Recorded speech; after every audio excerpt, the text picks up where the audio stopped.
보수 계산 들어갈 건데, 자, 칠판 보세요.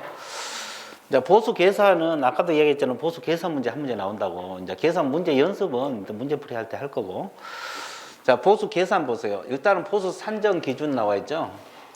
자, 거래 금액에다가 요율을 곱합니다. 그럼 이때 나온 것이 뭐가요? 산출액이라 그래요. 산출된 금액. 자, 우리가 아까 요율 배웠잖아요. 보수에다가 요율 곱해서 나온 것이 산출액. 그러면 이때 산출액하고 한도액이라는 거 있거든요. 한도액. 한도액은 조례에서만 나와요. 그러니까 토지나 상가 같은 경우는 한도액이 없는 거예요. 그러니까 그 산출액 자체가 중개 보수가 되는 거고, 이제 조례는 얼마 이상 받지 말라 이런 한도액이 있어요. 얼마 이상 받지 말라 이런 한도액이 조례 표에가 딱 나와 있거든요. 물론 다 있는 거 아니야. 또 없는 것도 있어요. 한도액이 얼마 이상 받지 말라 조례표가 나와 있어. 그러면 산출하고 산출된 금액하고 한도액 비교를 해요. 비교해서 어떤 걸 보수를 한다? 낮은 금액. 우리가 공부하다 보면 대부분 큰 걸 기준하거든요. 아까 복합 건물도 큰 걸 기준했잖아요. 대부분 큰 걸 기준하는데 이것만 낮은 금액을 기준해요. 한도액하고 산출액 비교해서 낮은 것이 중개 보수가 돼요. 그러니까 이걸 다시 적어 보면은 보수 계산은 거래 금액에다가 소정은 뭘 곱한다? 요율. 그럼 여기서 나온 것이 뭐다?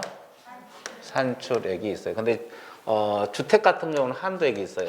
조례표에가. 그러면 큰 거의 보수라 그랬어요. 작은 거. 작은 거. 이때는 한도액이 보수가 되는 거예요.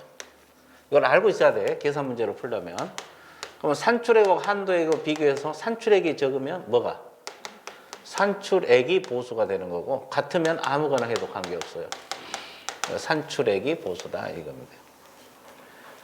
자, 이 내용이 이거예요. 그래서 이제 나중에 이제 계산 문제 할 때도 한도액이 제시가 돼 있으면 비교를 해야 돼요. 그중에서 낮은 금액을 중개 보수로 한다 이 말입니다. 됐죠? 됐어 안 됐어? 됐죠? 자, 그럼 감이 안 온다. 안 해도 돼요. 그냥 낮은 거 금액을 한다 이렇게 공부해 놓으면 돼요. 나중에 이제 계산하면서 연습하면 되니까. 그래서 뭐 3, 4월 달에도 있고 5, 6월 달에도 있고 7, 8월 달에도 있고 그럴 거예요. 근데 이제 차근차근 뭐 하에 나갈 거예요. 그러니까 일단은 이론을 알아야 되잖아요. 그래서 일단은 이게 계산에서 나온 것이 산출액이고, 또 이것은 조례표에가 제시가 돼 있어요. 얼마 이상 받지 말라 이런 제시가 되는데 비교를 해서 낮은 금액이 중개 보수다 이렇게 공부해 주면 됩니다. 됐죠? 자, 그러면 이제 여기 뭐가 있어요? 이제 보수 기준 가액 거래 금액이 있잖아요. 그럼 매매는 뭐가 거래 대금이 돼요? 매매 대금이 되는 거예요. 자, 교환 대상, 중개 대상 물정 거래 금액이 뭐다? 큰 거. 내가 이야기했잖아 방금. 거의 다 큰 걸 기준하는데 이 산출액 한도액만 작은 걸 기준한다고. 그죠? 공부하다 보면 거의 다 큰 걸 기준해요. 근데 산출액 한도액 이것만 적은 걸 기준한다. 이렇게 공부해 놓으면 돼요. 그럼 교환이 뭔지 알죠? 교환이 뭔지 알아 몰라? 교환. 알죠? 물건을 뭐 한 거? 바꾸는 거. 연습 한번 해볼게요. 큰 화면으로. 그렇죠? 알겠죠? 그럼 여기 한번 봐보세요. 여기 주택하고 을 아파트하고 여기가 2억짜리고 여기가 3억짜리다. 그럼 이렇게 막 교환을 해요. 교환. 물건을 막 바꾸는 걸 말하거든요. 근데 이제 우리가 교환은 같은 금액대 물건 찾기가 어렵잖아요. 이제 뭐 같은 3억짜리 이렇게 둘 다 3억짜리 찾으면 좋은데 그게 쉽지가 않아요. 이렇게 금액이 달라더라도 찾기가 어려운데, 그렇죠? 그러면 이 개공이 이걸 중개할 수 있거든요. 교환 계약을 중개를 할 수가 있어요. 그죠? 그러면 여기서 누가 이익이에요? 여기요. 갑이 이익이죠. 왜? 3억짜리 받고 2억 줬으니까. 그러면 이제 뭘 줘야 돼요? 돈으로 줘야 돼. 돈으로. 얼마를? 1억. 이렇게 돈으로 1억을 줍니다. 이제 이렇게 해서 교환 계약이 이루어져요. 이것도 교환 계약입니다. 그럼 보수 계산할 때 3억을 놓고 계산을 해야 되느냐, 각각 계산을 해야 되느냐, 2억을 놓고 계산해야 되느냐, 아니면 이것까지 보태갖고 4억을 놓고 계산해야 되느냐, 이 문제가 제기되거든요. 이걸 보충금이라고 하거든요. 보충금. 이것까지 포함해서 4억을 놓고 해야 되냐, 그 문제인데, 방금 우리가 거래 금액이 뭘 기준한다? 큰 거. 그러니까 이걸 기준으로 해서 보수 산정해요. 그럼 요율이 뭐 0.4라고 할게요. 그러면 요율이 0.4면 120만 원 나와요. 3, 40일. 그러면 이쪽에서 얼마 받아요? 120만 원 받고요. 보수는 양쪽에서 받죠? 그러니까 여기서 똑같이 받는 거예요. 그러니까 큰 걸 기준으로 해서 똑같이 120만 원씩 받는 거예요. 여기.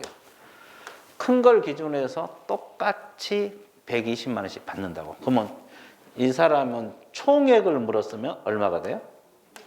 240이 정답. 나중에 총액은 얼마냐? 그러면 240. 일방으로부터 받을 수 있는 보수 얼마냐? 그러면 120. 뭔 소리 있어요? 이제 계산 문제 나올 때 일방으로부터 받을 수 있는 보수 금액 이렇게 또는 총액 이렇게 물어봐요. 총액이란 건 양쪽으로 받는 금액을 말하거든요. 그죠? 그러면 240이 되는. 그러니까 큰 걸 기준으로 해서 똑같이 받는다는 거죠. 교환 계약은. 그러니까 큰 걸 기준한다. 뭘 기준한다? 큰 거. 이해되셨죠? 10월로. 좀 궁금한 게 있는데요. 어? 궁금한 게 있는데 네.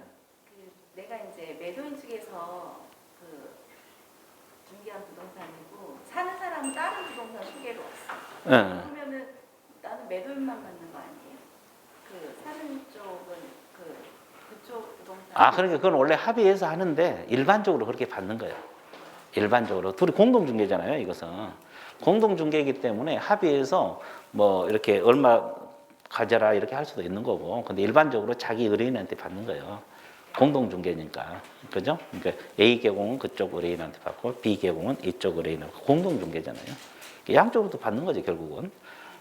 양쪽으로도 받는 건데 이제 공동 중개니까 각각 이렇게 자기들끼리 받아가는 거죠. 이해됐어요? 예, 좋아요. 또 뭐 궁금한 거 있어요? 없어요? 아주 좋았어요. 아주 좋았어요. 그래서 이제 교환 계약은 이렇게 한다. 그래서 이제 나중에 문제풀이 할 때 이거 문제풀이 연습 엄청 할 거예요. 아까 복합 건물도 연습하고 별거 다 연습할 거예요. 그러니까 이제 차분하게 그냥 봐주시면 돼요. 자, 그래서 일단 교환은 큰 금액을 기준으로 한다는 거. 자, 그다음에 전세는 전세금이 이제 거래 금액이 되는 거예요. 여기다 요율 곱하면 되겠죠? 전세는 전세금.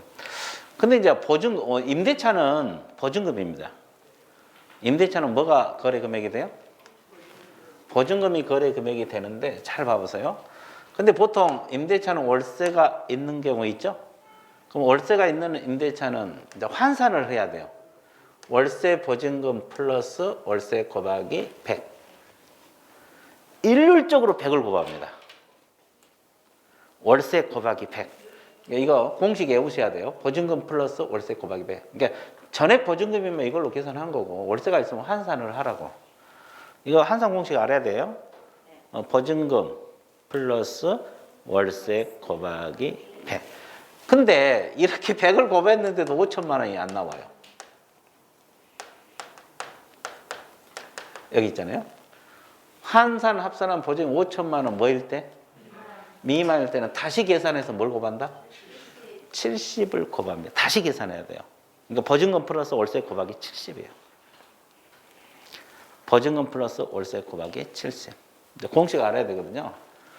이게 임대차가 계산 문제로 시험에 가장 자주 나와요. 이게 가장 자주 나와요. 다른 것도 나오지만 가장 자주 나옵니다. 일단 그러면 질문 하나 던져볼게요. 주택 임대차만 100 곱하고 70 곱하겠어요? 상가 임대차도 100 곱하고 70 곱할 것 같아요.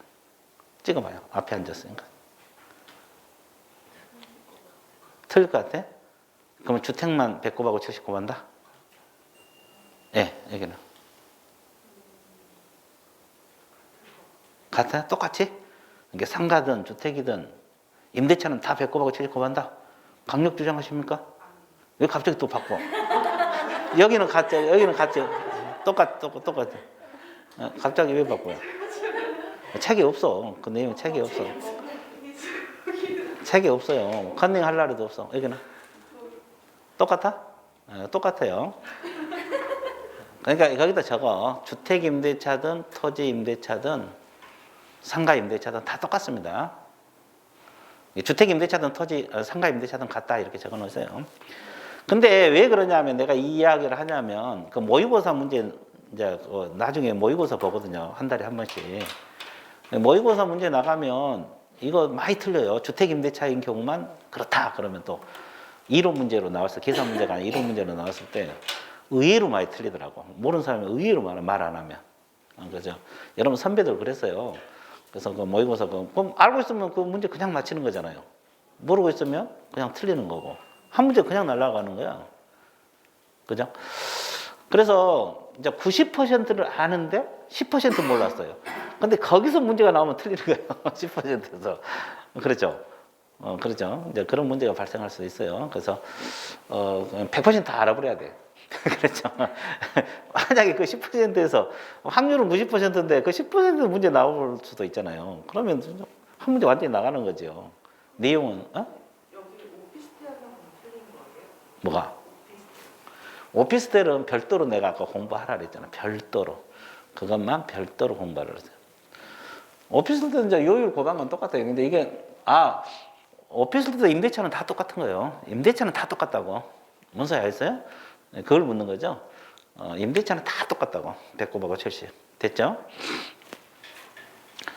자, 그 다음에 이 아파트 분양권. 분양권은 어떻게 계산하냐?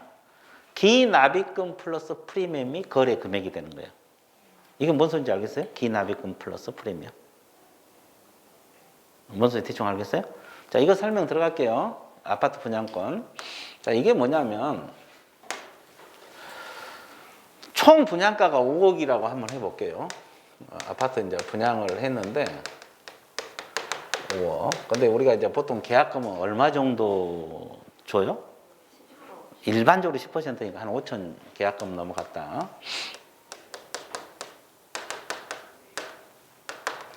그 다음에 회사에다가 1차 중도금을 1억 5천만 원을 줬어요. 자, 아직 작년까지 다 안 치렀죠? 이런 상태에서 누가 1억 언제 줄 테니까 프리미엄 줄 테니까 나한테 팔아라 그랬어요. 프리미엄 1억 받고 이 상태에서 파는 거예요, 지금.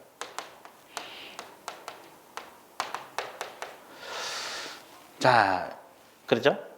이건 지금 아직 이제 중도금까지 납부하고 아직 잔금 안 치렀는데 누가 산다라니까 그냥 1억 넘겨받고 차익 남기고 팔았다. 예를 들어서. 그럼 우리는 보수 계산한 거잖아요. 그때 보수를 뭘 거래 금액을 놓고 계산하냐 이 말이죠. 자, 객관식으로 낼게요. 5억을 놓고 계산한다. 1번. 5억하고 프리미엄 해서 6억을 놓고 계산한다. 2번. 그러면 계약금하고 중도금 이렇게 해서 2억을 놓고 계산한다. 3번. 자, 찍어봐요. 1번? 2번? 2번 뭐요? 5억에다 프리미엄 6억? 그렇지. 6억. 여기는 2억. 3번. 예, 여기는. 기다려본다까지 나왔어. 3번 계약금하고 저거하고 중도금까지. 그렇죠. 이게 기납입금. 3번이 맞아요. 이것이 기납입금, 한자로 쓰면 이미 기자거든요. 이미 회사에 납입한 금액을 기납입금이라고 해요. 그러니까 이게 얼마예요? 2억 플러스 프리미엄이요. 아까 기납입금 플러스 프리미엄이라고 했죠? 그렇잖아요. 자, 그러면 이게 기납입금이고 이게 프리미엄. 그러니까 이거의 거래 금액이 그럼 얼마가 돼요? 3억. 그러면 3억에다가 요율이 0.4다라면 0.4 곱하면 돼요. 그럼 얼마? 120만 원 나와요. 양쪽으로 받으면 240만 원이 되겠죠? 이렇게 계산합니다. 그러니까 분양권 계산할 때는 총 분양가로 계산하면 초과 보수에 걸려 들어가요. 그럼 우리가 이 앞전에 금지행위 배울 때 초과 보수 받으면 징역 벌금 얼마나 그랬어요? 1년하고 1천. 기억나요? 예, 그렇게 걸려 들어가는 거예요. 총 분양가로 계산해 보려면. 왜? 총 분양 5억이니까 보수가 초과될 수밖에 없죠. 그렇잖아요. 3억보다는 5억이면 보수가 더 많아질 수밖에 없죠. 0.4 하면 5, 4, 20, 200만 원 나오잖아요. 그러죠? 그러니까는 이 초과 보수에 걸려요. 그러니까 분양권은 기납입금 플러스 프리미엄. 이미 회사에 납입한 금액, 기납입금이라네요. 계약금 중도금 이런 거. 거기다 프리미엄. 3억을 놓고 계산해야 맞다. 됐죠? 자, 이것도 왜냐면 이것도 중개업을 하신 분들도 또 분양권 안 해본 사람들이 있어요. 간혹가다 몇 년 중개업을 하더라도 뭐 주택 일반 이런데 분양 안 하는데 이 주택만 하다 보니까 계산할 줄 모르는 사람도 있어요. 5년 10년 중개업 하면서도 이걸 안 해보니까 신경 안 쓰죠. 이게 뭐 간혹가다 모르는 사람도 있고 그래요. 또 이걸 전문한 사람은 뭐 한 달 만에도 다 아는데 안 해본 사람은 또 5년 지나도 모르고 10년 지나도 모르고 그렇더라고요. 그러죠? 자, 그래서 일단은 그거 알고 있으면돼요. 자, 그다음에 이 3번. 이것도 반드시 숙제하는데 이것도 시험이 자주 나와요. 계산 문제로. 계산 문제로 자주 나오는데 일단 동일한 중개 대상물 체크하세요. 이거 노란 분필로 해놓은 게 중요한 것 단어들이에요. 그죠? 그 다음에 동일 당사자 간에 매매를 포함한 둘 이상 거래가 동일 기회. 몇 가지가 충족이 되냐? 3가지. 동일 물건, 동일 당사자, 동일 기회. 몇 가지가 충족돼야 돼? 이걸 3동이라래. 그러면 매매 계약에 관한 거래 금액만을 적용한다. 이 말은 매매 보수만 받는다 이 말이에요. 매매 보수만 받는다. 자, 동일 물건, 동일 당사자, 동일 기회. 매매 계약에 관한 거래 금액을 준다. 자, 이걸 이해를 하셔야 되는데, 자, 봐드릴게요.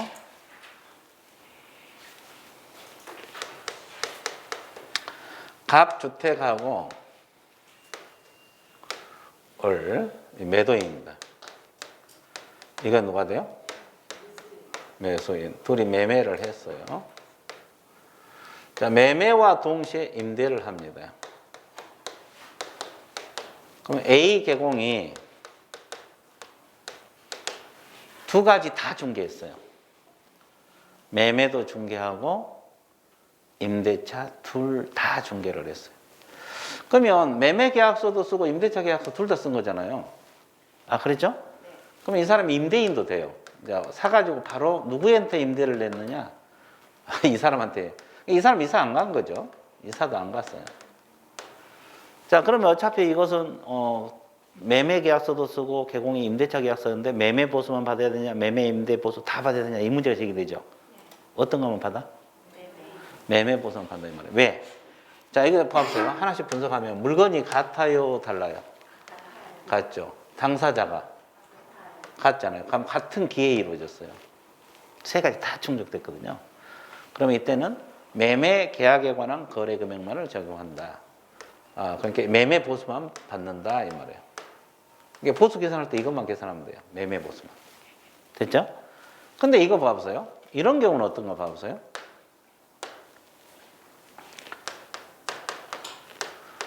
이 사람이 사가지고 매도인, 매수인이잖아요. 사가지고 바로 이 건물을 제3자에게 임대를 했어요.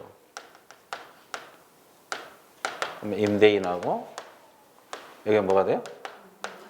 임차인이 되잖아요. 그러면 A 개공이 둘 다 중개했거든요. 이렇게. 그러면 이때는 매매 보수만 받아요? 매매 임대 다 받아야 돼요? 다 받습니다. 왜 그래요, 이거? 그죠? 물건은 같죠? 그런데 뭐가 틀려져? 당사자가 틀려지잖아요. 사람이 달라지고 있잖아요. 기회는 같은 기회예요. 그러니까 이것은 3가지가 다 충족이 안 되잖아요. 사람이 달라지니까. 그러면 이때는 매매 임대 다 보수 받을 수 있어 없어요? 그러면 을로부터는 뭘로 받아야 돼요? 매매 보수도 받고 임대차 보수도 받고 그래요. 그래서 이게 이것도 시험에 자주 나오고 이것도 시험에 자주 나와요. 계산 문제. 나중에 계산 문제로 나오거든요. 그러니까 이것도 시험 자주 나오고 이것도 시험 자주 나오고. 근데 이것은 매매 계산만 하면 되잖아요. 근데 이것은 매매 계산만 해도 매매 임대 다 계산해요. 그러면 시간이 더 걸려 안 걸려? 걸려. 이건 시간을 많이 뺏기고 2개를 계산해야 되니까. 저건 매매만 계산하면 됩니다. 그래서 이 둘 다 이론 문제도 나오겠지만 이론 문제보다는 계산 문제로 자주 출제가 돼요. 나중에 연습하겠죠. 나중에 연습할 겁니다. 연습할 건데 일단은 동일 물건, 동일 당사자, 동일 기회 이 세 가지가 다 충족돼야 돼. 거기서 하나라도 달라지면 별개 보수입니다. 물건이 달라질 수 있잖아요. 매매는 토지를 했는데 임대는 주택을 한다. 이건 물건이 다르죠. 그럼 별개 보수지. 그죠? 같은 사람이라도. 그러니까 이 세 가지가 다 충족됐을 때만 매매 보수만 적용한다.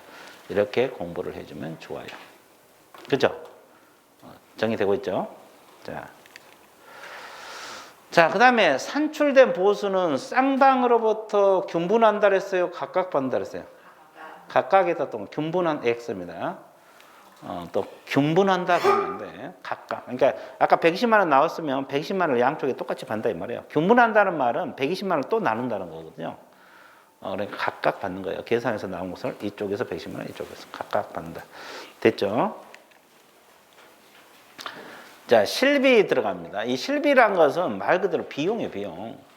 우리가 이제 중개하다 보면은 교통비도 들어가고 등기부 열람비용, 등기부 발급비용, 건축물 대장 열람비용, 발급비용 이런 것들이 들어가 안 들어가? 이게 실비인데 두 가지 종류가 있어요. 첫 번째가 권리관계 등 확인에 소요된 비용. 그리고 계약금, 반환채무 이행 보장에 필요한 비용. 두 가지 종류가 있어요. 그러면 아까 우리가 계약금 반환채무 이행 보장제도 이거 배웠어 안 배웠어요 아까? 첫째 시간에 배웠죠? H 공고제도 이걸 말하거든요. 그럼 아까 H 공고할 때도 H 수수료 할지 교통비가 들어가거든요. 이것도 실비고. 근데 우리가 보통 말한 것은 이걸 말하죠. 이게요. 권리관계 확인. 권리관계 확인. 교통비, 숙박비, 등기부 발급비용, 등기부 등기상 증명서. 그죠? 이걸 실비, 비용을 말합니다. 자, 근데 2번 보세요. 실비는 거래계약 체결과 뭐하게 받는다했어요? 무관하게 받고 별도로 받을 수 있다. 이게 보수 따로, 실비 따로. 왜 그래요? 왜? 중개 보수는 노력에 대한 대가잖아요. 그리고 실비는 자기 돈 받는 거잖아요. 자기가 들어간 돈, 교통비.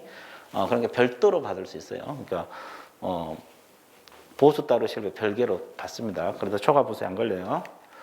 그리고 실기 부담자가 이제 중요한데 보통 우리가 알고 있는 실비가 이거라고 했어 안 했어요? 했죠. 권리관계 등 확인에 소요된 실비는 영수증 첨부해서 매도, 임대 그 맞고 무슨 의뢰인? 이전 의뢰인. 무슨 의뢰인? 이전 쪽에다 첨부하는 겁니다. 그럼 이전 쪽이 누구예요? 매도인. 임대차 같으면 임대인에게 청구한다. 매도인 임대인에게 청구한다 이 말이에요. 자, 이거 잘 알아두셔야 돼요. 근데 영수증 첨부해야 돼요. 왜냐면 여러분 이게 뭐 택시 타고 갔는데 교통비가 얼마 들었는지 영수증 있어야 돼, 없어야 돼? 있어야 되죠. 뭐 만 원 들었는데 10만 원 달라고 그러면 안 되잖아요. 그래서 일단 영수증 첨부해서 하는 겁니다. 이전을 해요. 근데 아까 우리가 계약금 등의 반환채무 이행 보장의 제도 배웠죠? 여기는 영수증 첨부해서 임차, 매수, 막 취득을 해야 첨부할 수 있다. 이게 둘로 나눠져요. 우리가 보통 말한 실비는 매도인 쪽, 임대인 쪽. 그죠? 근데 계약금 반환 채무 이행 보장에 필요한 실비는 취득을 해요. 그래서 공부할 건 많지 않아요. 근데 이거 시험에, 여러분들 자주 잊어먹어. 내가 이거 여러분들 11월부터 강의를 했거든요. 옛날부터. 근데 5월 되면 다 잊어먹어요. 진짜요. 그러면 이게 내용이 어려워요. 안 어렵죠? 양이 많아. 안 쳐? 근데 수험생들이 이거 자주 잊어먹어요. 여러분도 지금 내가 이 말을 해놓고 5월 달에 물어보면 또 대답 못해요. 하나만 대답해. 둘로 나눠지니까 이게 자꾸 헷갈린 거예요. 둘로 나눠지고 있잖아요. 그래서 자꾸 헷갈려. 그죠? 나중에 5월 달에 몰라가지고 내가 이야기했나 안 했나 동영상 돌려봐요. 12월 달 동영상. 그럼 이게 이야기 하거든요. 근데 잊어먹어. 내용이 많은 게 아니거든요. 자주 잊어먹어요. 신기하더라고. 나도 깜짝 놀랐어요. 그 당시에. 근데 그것이 한 해, 두 해 계속 그러더라고요. 한 해만 그런 게 아니라. 자꾸 잊어먹어서 그래. 자, 그 다음에 또 넘어가 볼게요. 자, 실비 범위와 기준 시도 조례로 정하게 돼 있다. 자, 시도 조례 밑줄 보세요. 그리고 시도 조례로 정한 금액 외에는 어떤 명부로 청구할 수 없고 보수 더 받으면 안 되고 실비. 자, 여기도 마찬가지. 물건 소재지하고 사무소 소재지가 다르면 뭘 기준한다? 사무소 소재지 시도 조례를 따른다. 그러면 뭐하고 비슷해요? 주택 중개 보수하고 비슷하죠. 아까 주택 중개 보수도 시도 조례를 따르고 사무소하고 물건이 다르면 뭘 기준한다? 사무소를 기준한다. 실비도 그렇다 이 말이야. 실비도 그렇다. 이해됐어요? 그러니까 실비 같은 경우도 물건 소재지하고 사무소 다르면 뭘 기준한다?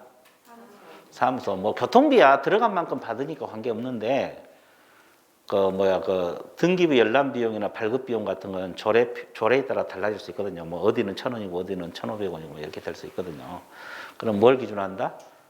사무소를 기준으로 해서 받는다 이 말입니다. 주택 보수하고 비슷하죠? 한도가. 그리고 이 실비는 주택하고 주택 구분이 없다 이 말은 뭡니까? 주택 보러 갈 때 교통비 적게 받고 주택 외에 보러 갈 때 더 받고 이런 거 아니다 이 말이에요.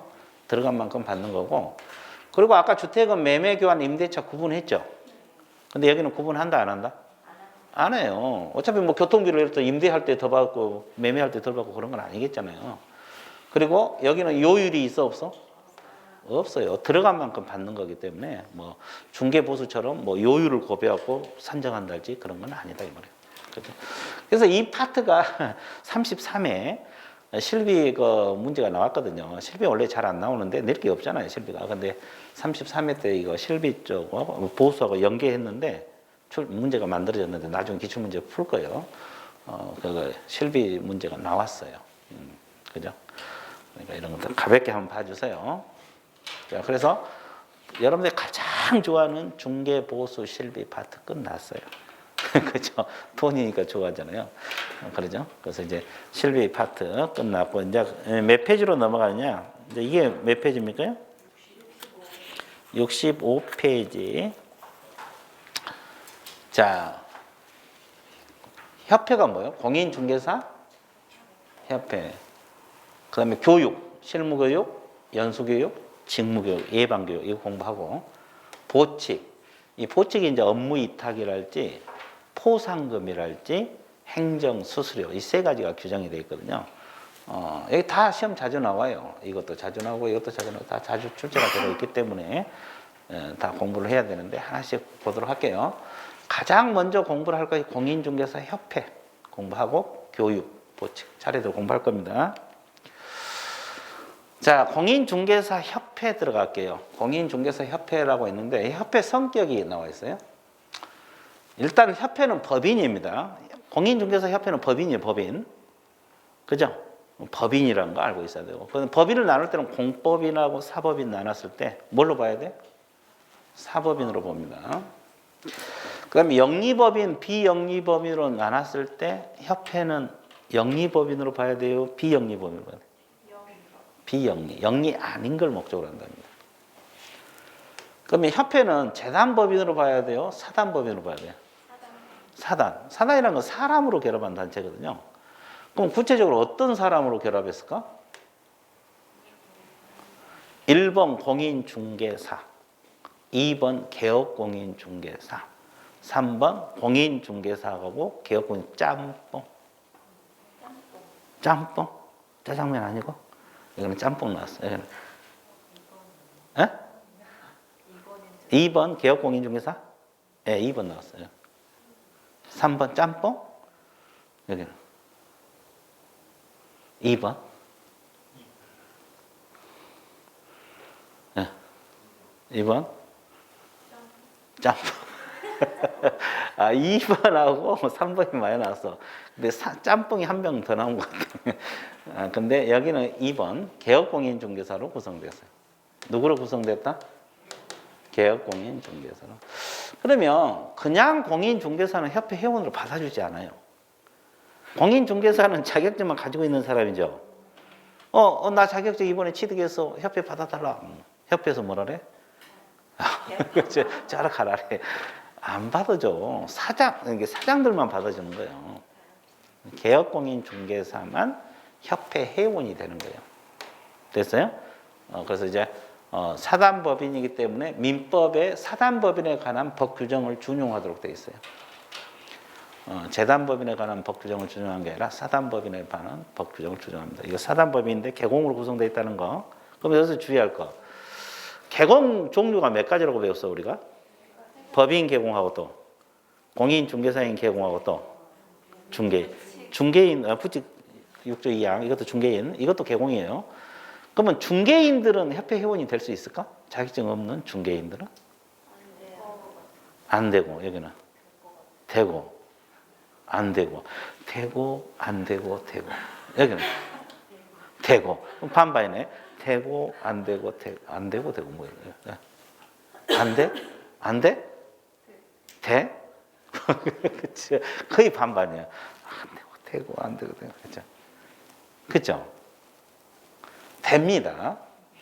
중개인도 개공이잖아요. 중개인도 협회 회원이 되는 거예요. 자격증이 있든 없든 개업공인 중개사는 다 협회 회원이 되는 거예요. 중개인들이 요즘 많이 없어서 그러지 이제 많이 없어졌잖아요. 이제 연세드니까 옛날에는 발언권이 얼마나 셌는데 그분들이 왜냐하면 그분들이 오래 한 사람들이잖아요. 그래서 중개인도 협회 회원이 되는 거예요. 왜? 개공이니까. 그리고 우리가 협회 법인 설립주에 보면 허가를 받아 설립한 거, 인가를 받아 설립한 거 이런 거 있는데 인가주의입니다. 협회는 인가. 누구 인가를 받아 설립하겠어요? 국토교통부 장관의 인가입니다. 그리고 임의 설립이요.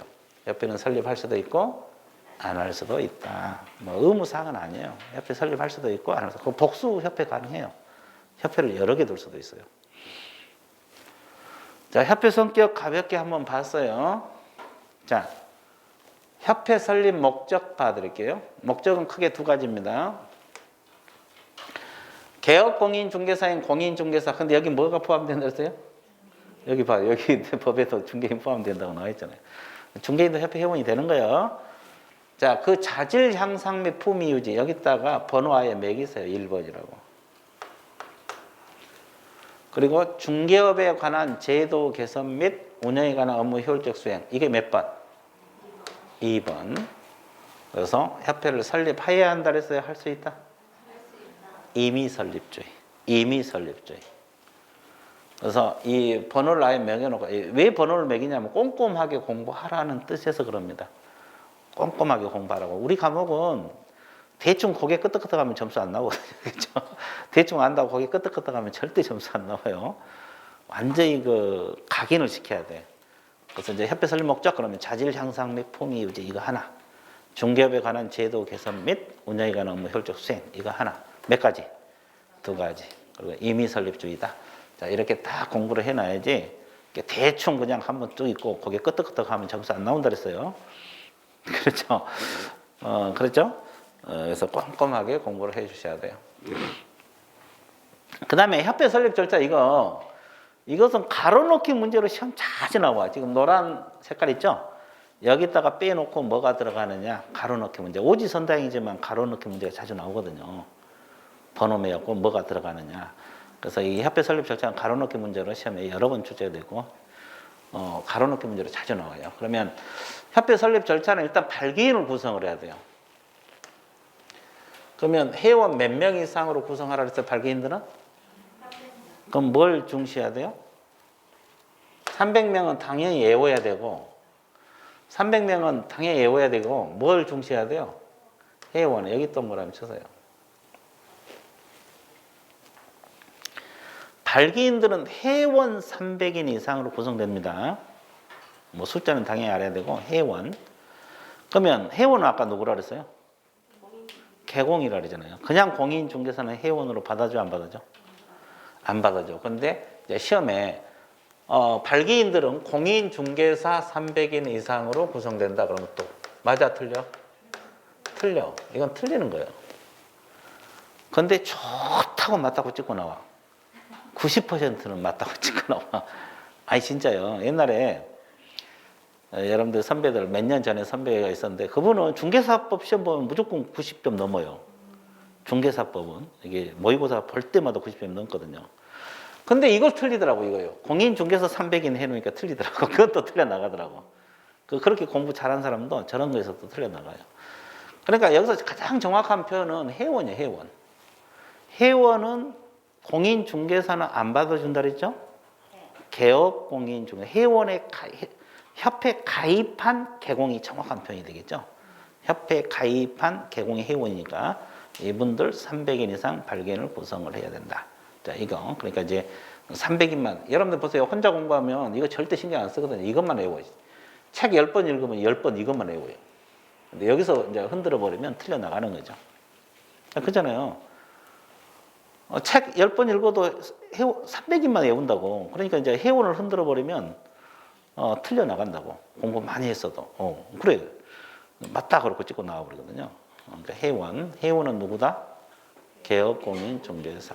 그래서 이제 그냥 공인 중개사 300인 이 지문은 틀린 거예요. 자, 그다음에 정관 작성. 정관 작성에서 이제 발기인들이 서명 날인을 하게 되는 거고. 그다음에 세 번째 이제 창립총회를 거쳐야 돼요. 이제 흐름 장애 알아야 되고. 창립총회는 회원 몇 명 이상 출석을 해야 돼요? 600인. 자, 여기 300인하고 여기 600인 흔들리면 안 되고요. 그리고 출석 회원 과반수 동의입니다. 과반수 동의. 그리고 서울에서는 얼마? 100인. 광역시도 특별자치는 각 얼마? 20 이상 회원이 참여해야 돼요. 100명하고 20인. 여기 뭐가 들어가냐 또 시험 자주 나오죠? 근데 우리가 앞에서 시도에 30인이 여기서 한번 나왔거든요. 앞에서 우리가 배울 때 30인 이상이 한번 나왔어, 시도에서. 그거 기억나요? 어디 공부할 때 나온 것 같아요?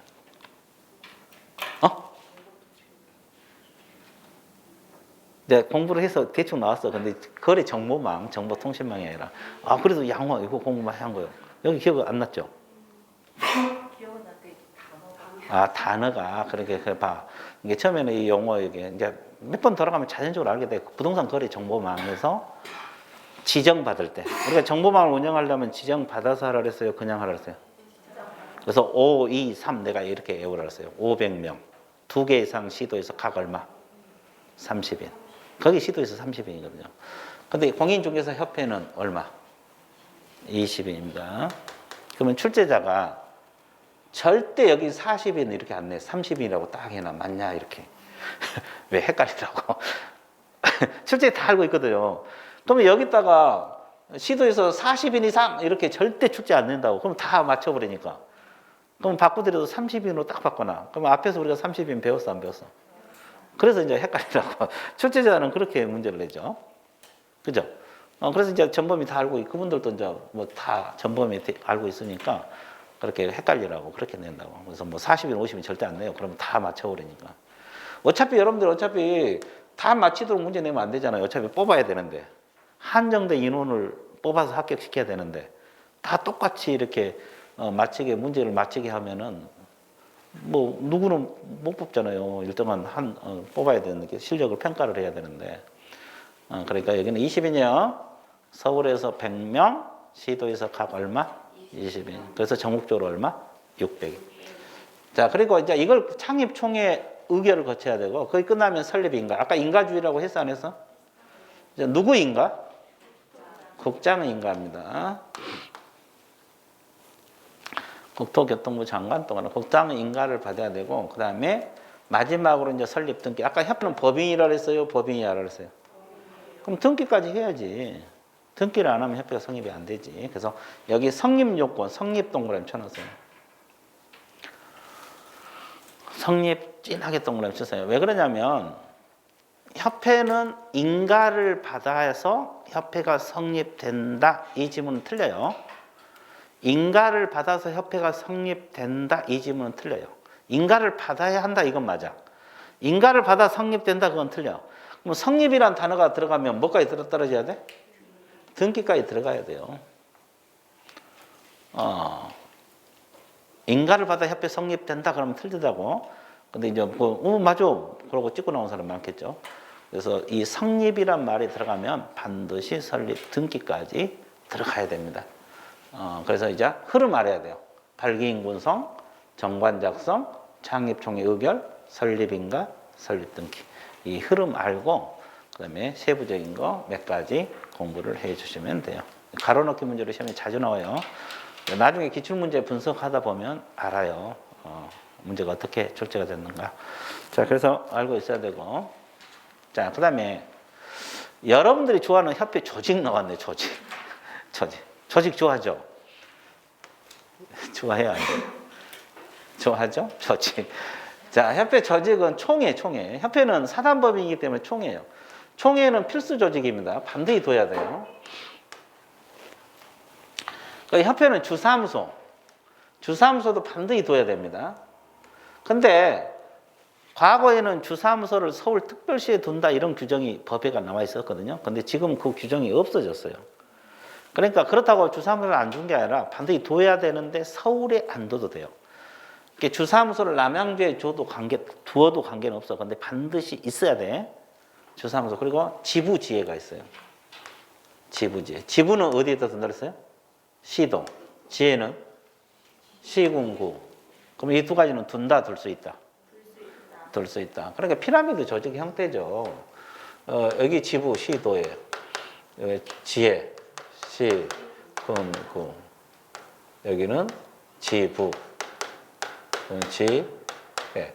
그리고 주된 사무소 하나 줘야 되잖아요. 서울에 안 둬도 관계없지만은 하나는 있어야 돼요. 됐어요? 그러면 경기도에는 뭐가 되겠어요? 지부가 되겠죠. 그럼 남양주시는 지회가 되겠죠. 그러죠? 그러니까 뭐 남양주시 지회, 경기도 지부 그렇게. 자, 그러면 이 지부 지회는 둔다는 거예요, 둘 수 있다는 거예요? 둘 수 있다. 이 노란 분필이 중요한 거예요. 둘 수 있다. 또 둔다 그러면 틀려버려요. 지부 지회는 둘 수 있답니다. 지부 지회는 둔다가 아니라 뭐다? 둘 수 있다. 그러면 예를 들어서 협회를 설립했는데 남양주에다가 지회를 두고 싶어. 근데 회원이 없을 수도 있잖아요. 그렇다고 협회가 성립 안 된 건 아니에요. 그러니까 안 둬도 돼요. 두고 싶어도 못 둘 수도 있잖아요. 회원들이 가입을 안 한대. 그죠? 그러니까 이 지부지회는 의무사항은 아니에요. 둬도 되고 안 둬도 되고. 또 협회가 설립했는데 경기도 쪽은 회원들이 많으니까 둬요. 지부 둘 수 있어요. 근데 저 지방 쪽에서는 우리 협회 회원이 가입한 사람이 없어요. 그럼 안 둬도 된다 이 말이에요. 의무사항은 아니에요. 근데 주사무소는 반드시 있어야 돼, 없어야 돼? 있어야 돼요. 이게 뭐 서울에 안 둬도 관계는 없지만 하여튼 주사무소는 반드시 둬야 되고. 됐죠? 그리고 지부지회는 정관사항입니다. 그리고 그 회원은 협회 가입한 계공으로 구성된다 그랬어요. 아까 이야기했죠? 계공인데 협회 가입한 계공. 그리고 협회 가입은 의무사항이라 그랬어요? 임의적. 그러면 여러분들 협회 가입할 수도 있고 나중에 가입할 거예요, 안 할 거예요? 해야고, 여기는. 그렇죠. 안 해도 돼요. 의무사항은 아니니까. 물론 이제 협회 가입하면 뭘 내야겠어요? 회비를 내겠죠. 근데 이제 회비를 낸 대신 정보를 많이 받겠죠. 근데 이제 가입 안 하면 뭐 회비를 안 내겠죠. 그 대신 뭐 정보 같은 걸 또 못 받겠죠. 뭐 장단점이 있어요. 그래서 일단은 의무사항은 아닙니다. 임의적상. 그리고 교육. 협회에서 교육 위탁받아서 할 수 있거든요.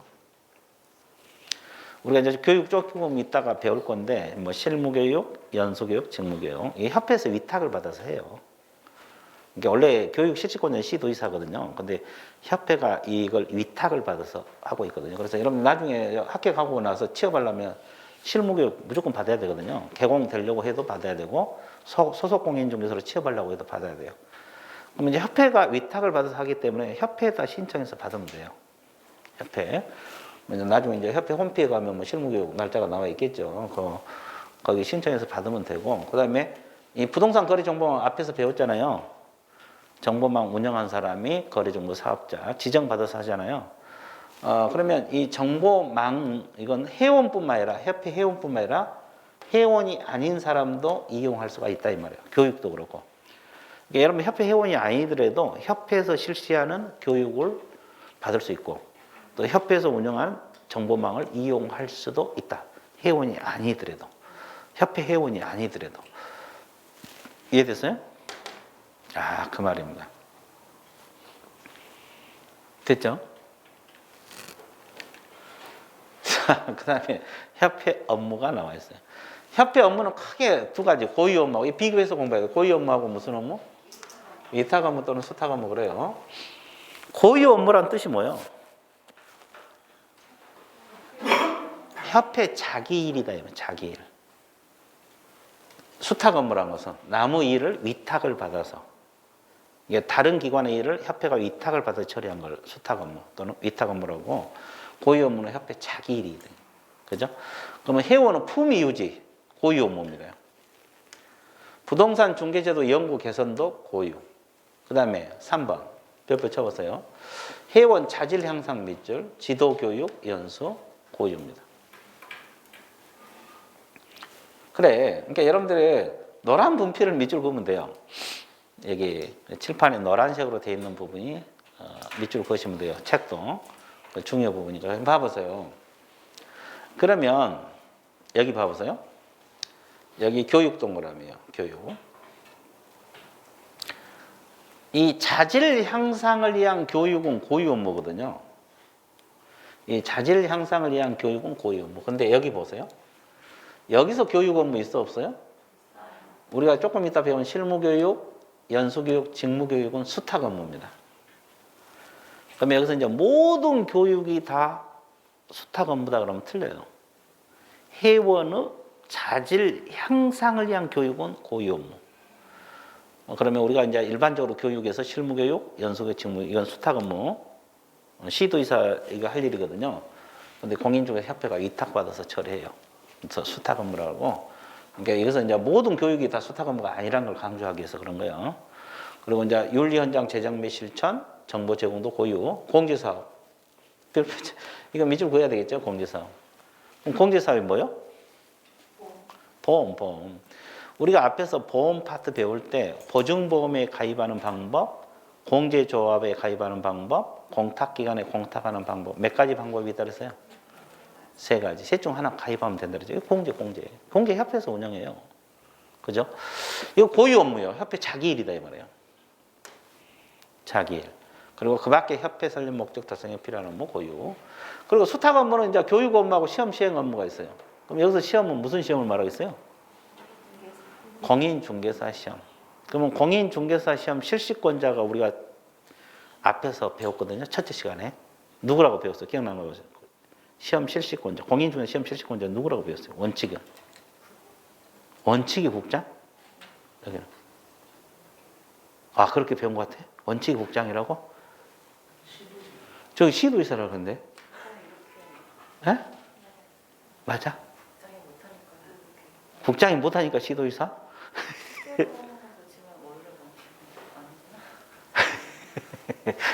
저 시도이사라고 그러잖아, 원칙이. 예의적으로 누구?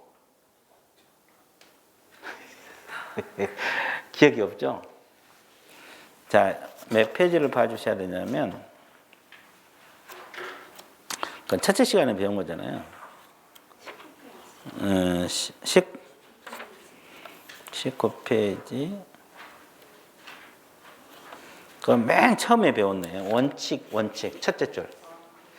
원칙이 누구? 시도이사. 예의적으로?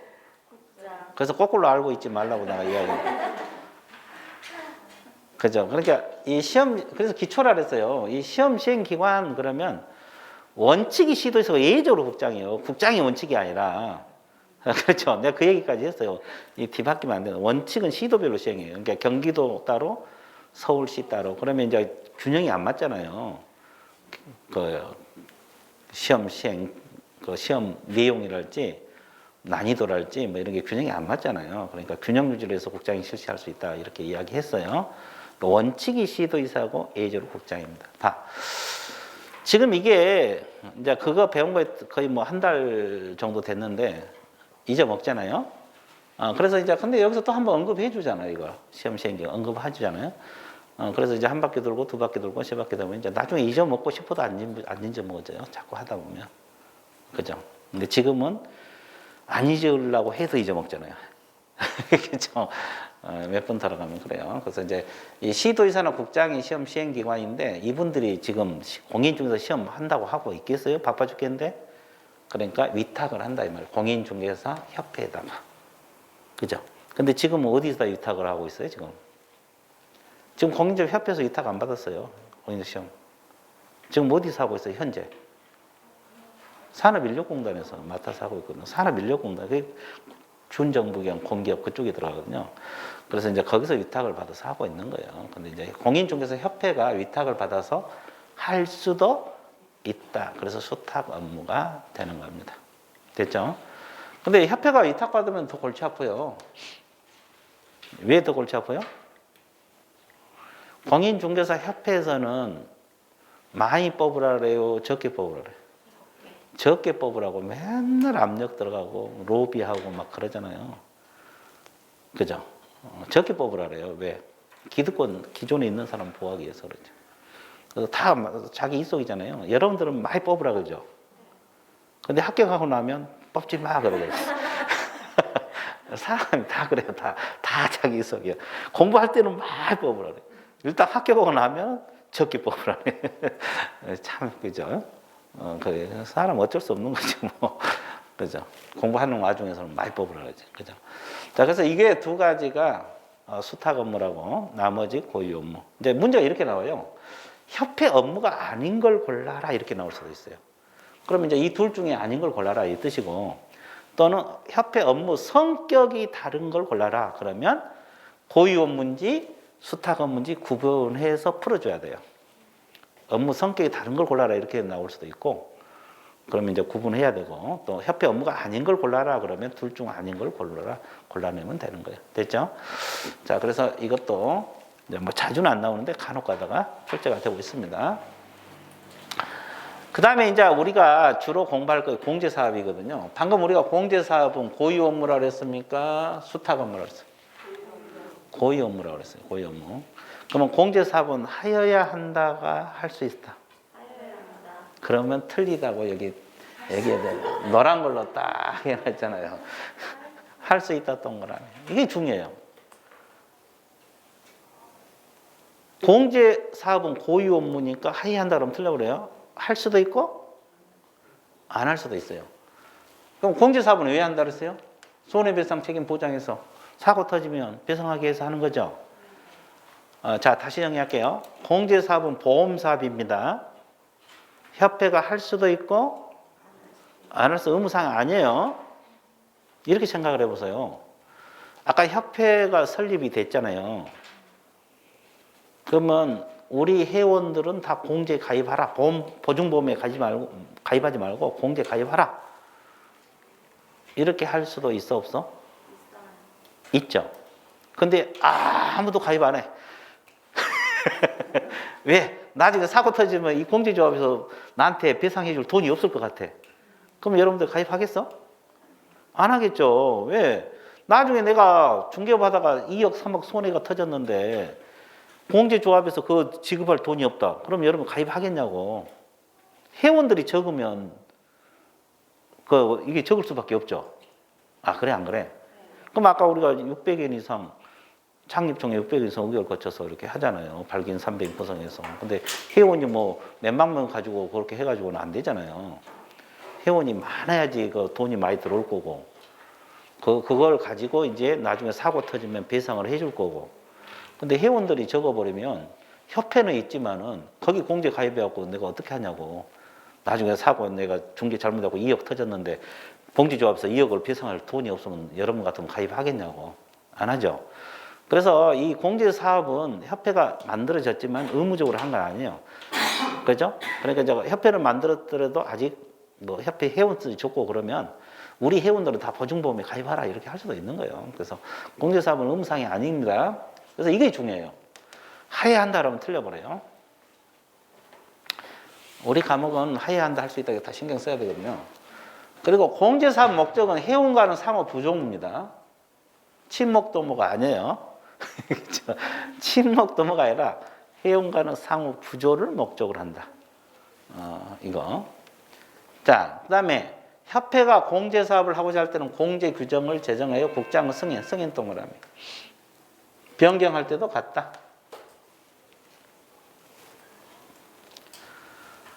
자, 우리가 공부하다 보면, 여러분들 공부하다 보면 허가를 받아야 되는 거, 인가를 받아야 되는 거, 지정을 받아야 되는 거, 신고해야 되는 거, 통보해야 되는 거, 국장 승인을 받아야 되는 거, 이런 것들이 많이 나오잖아요.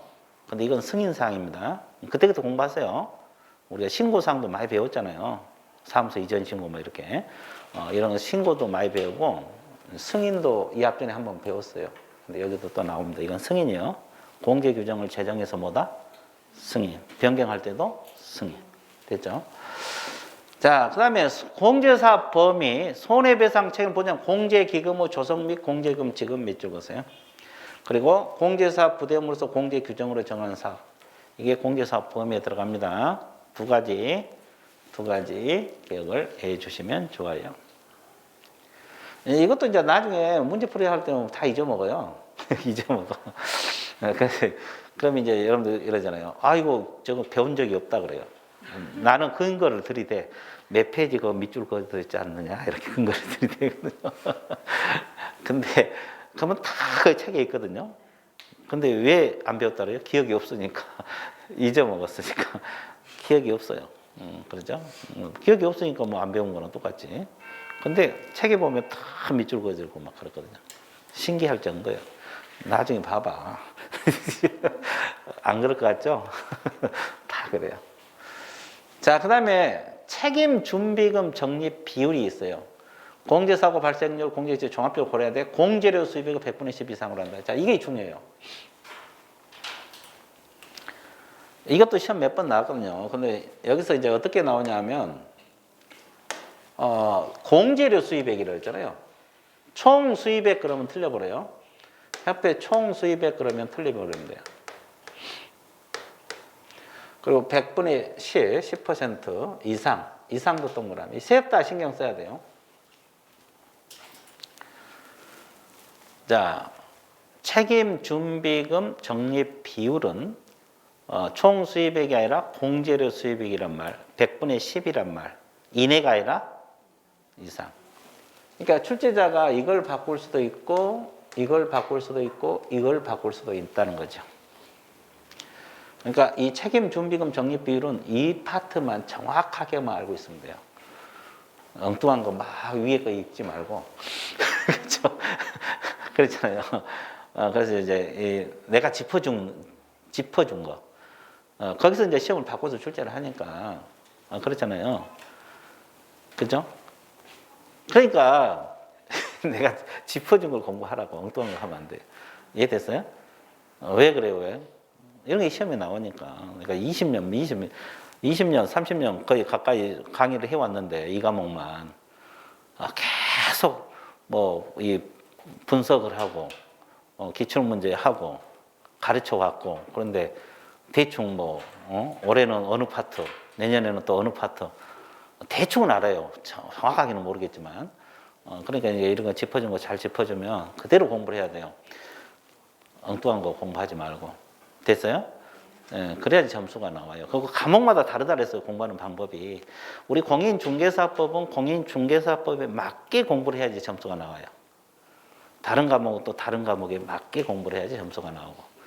과목마다 공부하는 방법이 조금 달라요. 그래서 우리 공인중개사법은 중개사법에 맞게 공부를 해줘야만이 점수가 나온다. 이렇게 알고 있어야 돼요. 그래서 이 세 단어만 정확하게 알면 돼요. 책임준비금 적립비율. 이제 일정 금액을 준비를 해놔야 돼요. 왜냐면 사고 터지면 돈이 없으면 안 되잖아요. 이렇게 이제 우리가 공제료 수입액이 들어오거든요. 이게 공제료가 뭐예요? 보험료잖아요. 우리가 보험은 보험료인데 이걸 갖다 적립을 해놔야 돼, 일정 비율을. 그걸 안 하면 나중에 사고 터졌을 때 회원들에게 배상할 돈이 없으니까. 자, 그다음에 그러면 이걸 다른 용도로 과연 사용할 수 있을까? 적립해 놓은 거? 있다 이 말이에요. 근데 조건이 있어야 돼, 없어야 돼? 있죠. 자, 다른 용도로 사용하고자 할 때는 국장은 뭘 받아서? 승인을 받으면 돼. 그런데 원래는 안 되죠. 원래는 뭐 다른 용도 쓰면 안 되겠지만 승인을 받으면 다른 용도로 뭐 할 수 있다? 사용할 수 있다. 그러면 또 이제 승인까지는 외워놨어요. 근데 사후 승인일까요? 사전 승인일까요? 사전. 그것도 시험에 나와요. 왜? 여기 뭐라고 표현했어요? 하고자 이렇게 표현해요. 이게 사전이란 뜻이에요. 이제 뭐 승인까지는 외워놨는데 또 사후 승인 그러면 또 좋다고 막 그러면 틀려버려요. 하고자란 말이 사전이란 뜻이거든요. 사전 승인을 받아서 다른 용도로 사용할 수 있다. 그럼 승인사항이 아까 우리가 더 한번 나왔죠. 공제 규정을 제정한 것도 승인, 공제 규정을 변경하는 것도 뭐다? 그거 배웠잖아요. 여기도 승인이요. 됐죠? 그러죠. 자, 그 다음에 독립회계관리. 협회는 공제사업을 다른 회계와 구분하여 별도 회계로 관리하라. 자, 협회는 이제 이 공제사업은 보험 사업이잖아요. 보험. 근데 협회는 회원들로부터 뭣도 받아요? 회비도 받잖아요. 그걸 통합적으로 관리하면 안 되지. 이것은 보험 사업인데. 따로 관리해야지. 독립회계 관리입니다. 그리고 이제 마지막으로 공제사업 실적 운영, 공제 실적을 공시하도록 돼 있죠. 자, 협회는 공제사업 운영 실적을 회계연도 종료 후 이걸 이제 외우셔야 되겠죠. 3개월 내에 일간신문 협회보에 공시하고 인터넷 홈페이지에 게시하라 이렇게 나왔어요. 회계연도 종료 몇 개월이네? 3개월. 자, 이런 내용을 알고 있으면 좋습니다. 자, 모르고 있어도 관계가 없겠지만은 모르고 있으면 이제 시험 나오면 틀리게 되고 틀리게 되면 합격권이 멀어지잖아요. 그렇죠? 그러니까 알고 있는 게 훨씬 좋습니다. 됐죠? 자, 그래서 일단은 우리가 이제 공제사업 개략적인 거 끝났어요. 그러다 보니까 또 1시간이 확 지나버렸거든요. 1시간이 지나버렸어요. 그럼 어떻게 해야 됩니까? 쉬었다가 들어갈게요. 운영위원회. 네, 휴식 같습니다.